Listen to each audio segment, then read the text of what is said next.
Good day, ladies and gentlemen. My name is Surajo of Movie Musings, and today I will be reviewing Resident Evil Afterlife, which was released September 10th of 2010.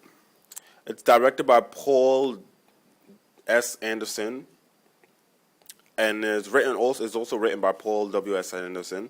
It's starring Mila Djokovic, Ali Lara, Kim Coates, Spencer Loke, Sean Roberts, Boris Cujo, and Wentworth Miller. And the genre of movie is action, adventure, horror, sci-fi, fantasy. So the official synopsis is, in a world ravaged by a virus infection, turning its victim into the undead, Alice continues on her journey to find survivors and lead them to safety. Her deadly battle with the Umbrella Corporation reaches new heights, but Alice gets some unexpected help from an old friend. A new lead that promises a safe haven from the undead takes them to Los Angeles. But when they arrive, the city is overrun by thousands of undead. And Alice and her comrades are about to step into a deadly trap. So overall, the movie was great. It was a great action film. I would say plot-wise, though, it was a little bit underdeveloped. But it makes sense considering that it's just a continuation of all the other Resident Evils. It's a franchise, so they don't really highly develop the plot of one of the movies.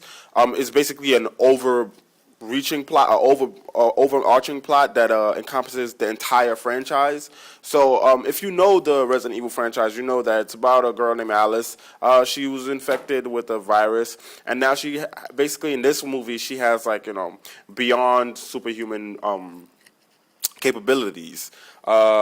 She's lightning fast, super strong. She has telekinesis. So she has a slew of powers basically. But in this movie, it's like a continuation of the last one. She's still looking for survivors and trying to help them reach, a safe haven. And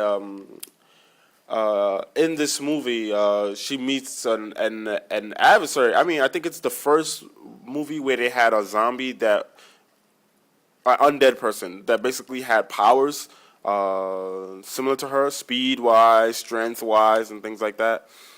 So yeah, the movie is basically an action-packed movie. I mean, there are moments in which there's just dialogue, and it's basically character development. Like the characters are getting to know one another. But aside from that, it's really action-packed, and it's in 3D.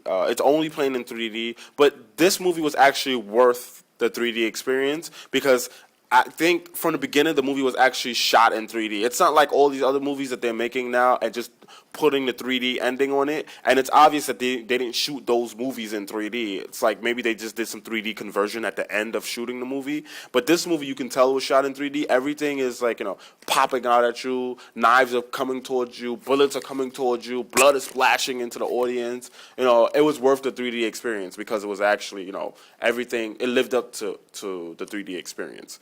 Overall, I would rate this movie, and I would rate it a. It's a good action film. Friday night or Saturday night, you want to see a good action movie. It's a good action movie. You'll get your money's worth because throughout the movie you're like, oh, and yelling, oh, and, you get surprise zombies popping on the screen that'll startle you and things like that. So yeah, overall, I would rate this movie an A. If you get a chance, check it out and you let us know. We look forward to hearing your feedback and your comments. Thank you again for listening to us here at Movie Musings. Bye-bye.